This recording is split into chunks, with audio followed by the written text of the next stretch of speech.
सतगुरु की साजी निवाजी प्यारे साध संगत जी, प्यार और सत्कार से कहना दान निरंकार जी। कण कण में जो व्यापक है उसे भगवान कहते हैं। जीवन में अगर प्रकट हो जाए तो उसे ब्रह्म ज्ञान कहते हैं, और ये ब्रह्म ज्ञान हमें सतगुरु की कृपा से ही मिलता है।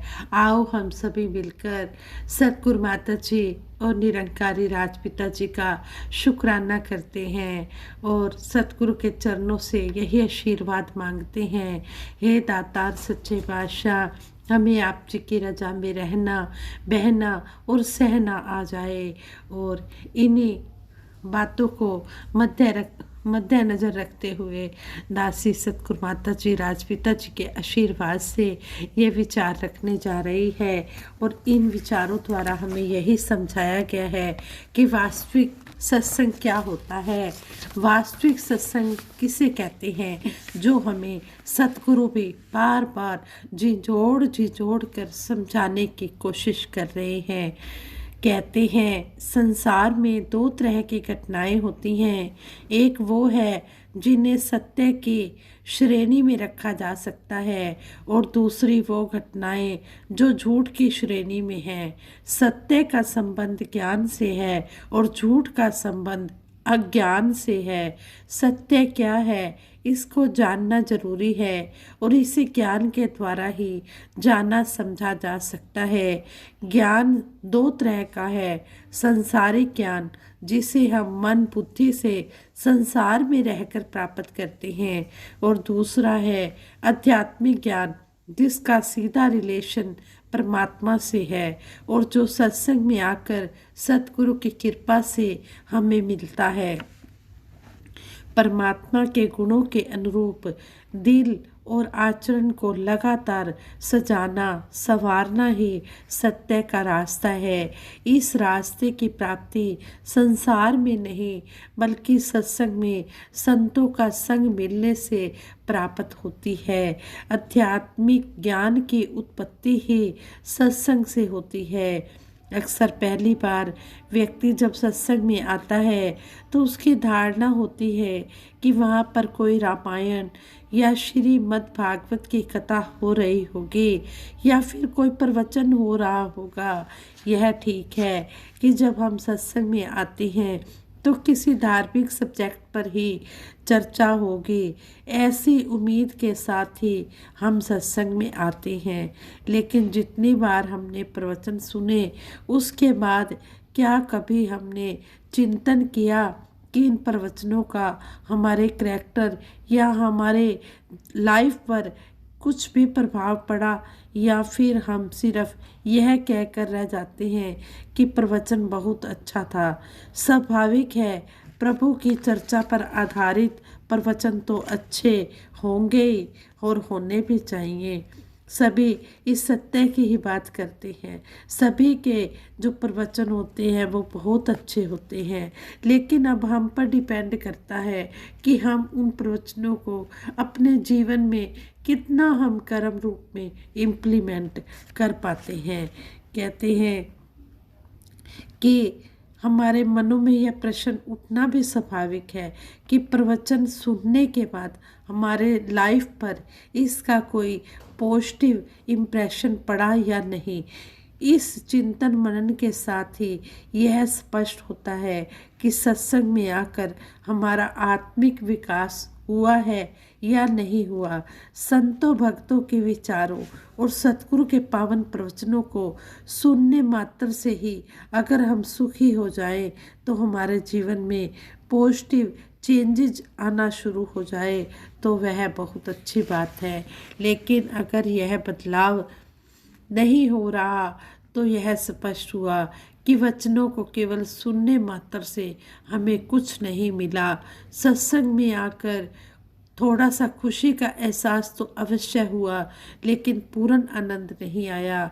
इसे इस रूप में भी कहा जा सकता है कि भूख लगी है, सामने भोजन भी थाली में रखा है, परंतु हाथ को भोजन की थाली की तरफ बढ़ाया ही नहीं गया, तो हमें भोजन का क्या लाभ मिल पाएगा।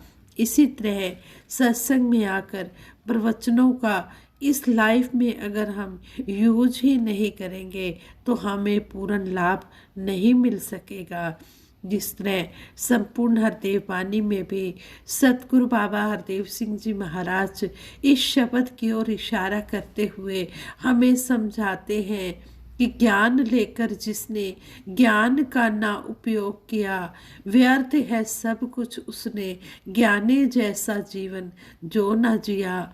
ऊपर ऊपर तैरने वाला हासिल क्या कर पाएगा, गहराई में जाने वाला मोती चुन कर लाएगा। यहाँ पर सतगुरु बाबा जी हमें इस शब्द द्वारा समझाने की कोशिश कर रहे हैं कि हे इंसान, अगर तूने ज्ञान ले लिया लेकिन ज्ञान लेकर तूने उसको अपने मन में नहीं बिठाया, उसको कर्म रूप में नहीं लाया, तो फिर तू सब कुछ अपना जो समय है ये व्यर्थ ही गंवा रहा है। इस तरह बातें करने से बात बनने वाली नहीं है। इन बातों को, इन प्रवचनों को सुनकर जीवन में कर्म रूप में उतारना होगा। अगर तू इस बात का लाभ उठा लेगा तभी तुझे इस जीवन का आनंद मिलेगा, तभी तू सच्चाई के रास्ते पर बढ़ पाएगा, तभी तू सच्चाई के रास्ते पर उन्नति कर पाएगा।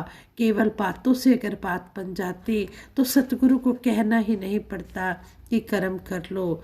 सतगुरु बार बार हमें यही समझा रहे हैं कि पहले श्रवण, फिर चिंतन, फिर मनन करे दिन रैन। कहते हैं कि पहले हमने सुनना है, उस बात को हमने अच्छी तरह से सोचना है, समझना है, विचारना है, फिर उसको हमने कर्म रूप में लाकर दुनिया के सामने प्रकट करके दिखाना है। मुख से बोलने की जरूरत ही ना पड़े, हमारे कर्मों द्वारा ही पता चल जाए कि हम सही मायनों में अपने गुरु की शिक्षा पर चल रहे हैं।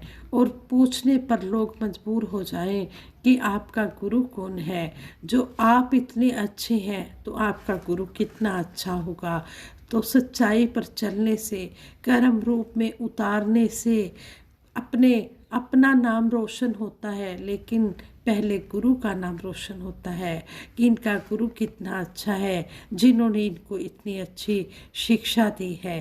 तो इस तरह हमें सतगुरु समझा रहे हैं कि जब तक हम इन प्रवचनों का जीवन में उपयोग नहीं करेंगे हमें पूर्ण लाभ नहीं मिल सकेगा। भले ही हम वर्षों वर्षों सत्संग में जाते रहें, सत्संग में वचन प्रवचन सुनने के समय ध्यान स्थिर करके हमें सुनना चाहिए, तो बहुत ही लाभ मिलता है, बहुत ही हमें प्रेरणा मिलती है। इसे निश्चित रूप से जीवन में अपनाना है। सत्संग में बैठना अच्छा, परंतु सत्संग में आए प्रवचनों के अनुसार अपने जीवन को ढालना बहुत अच्छा है, और यही वास्तविक सत्संग है। जब तक सत्संग में बैठकर प्रवचनों को ध्यानपूर्वक सुनेंगे नहीं, मन में बिठाएंगे नहीं, तो फिर हम जीवन में बदलाव कैसे ला सकते हैं। सतगुरु बाबा हरदेव सिंह जी महाराज हमेशा अपने प्रवचनों द्वारा हमें यही बात समझाते थे कि गंदी बोतल को बाहर से चाहे जितना भी साफ करें, बोतल की अंदर की गंदगी दूर नहीं होगी। इसी तरह केवल प्रवचन सुनने से अंदर का जो जीवन है वो शुद्ध नहीं होगा। इसलिए ज़रूरी है कि पहले अपने बारे में विचार करें कि जिस सत्संग में विचार सुनने के लिए बैठे हैं तो क्या उन प्रवचनों और हमारे विचारों के बीच कोई दीवार तो नहीं खड़ी है। अगर दीवार खड़ी है तो इसे सतगुरु द्वारा दिए गए ज्ञान से गिराना होगा। प्रवचन एक रास्ता है जिसके माध्यम से हम न केवल वास्तविक सत्संग का आनंद ले सकते हैं बल्कि जीवन मुक्त होकर ऊंचाई से ऊंची स्थिति को प्राप्त कर सकते हैं। यही वास्तविक सत्संग है जहाँ प्रेम ही प्रेम है, आनंद ही आनंद है, जहाँ नफरत, निंदा, वैर द्वेष का कोई नामो निशान नहीं है। सत्संग वो गंगा है, इसमें जो नहाते हैं पापी से पापी भी पावन हो जाते हैं। गुरु दर पे मुझको सहारा मिला है, मुझ डूबते को किनारा मिला है। यहाँ झुक के रहना है हरदम अदब से, ये सतगुरु का दर इतना प्यारा मिला है, ये सतगुरु का दर इतना प्यारा मिला है, इतना प्यारा मिला है। आओ हम दातार से यही अरदास करें, सच्चे पातशाह जो आप जी ने हमें ये खुदा दिखाया है, ये निरंकार दिखाया है, हम हर पल इसका एहसास करते हुए अपना जीवन गुजारते चले जाएं।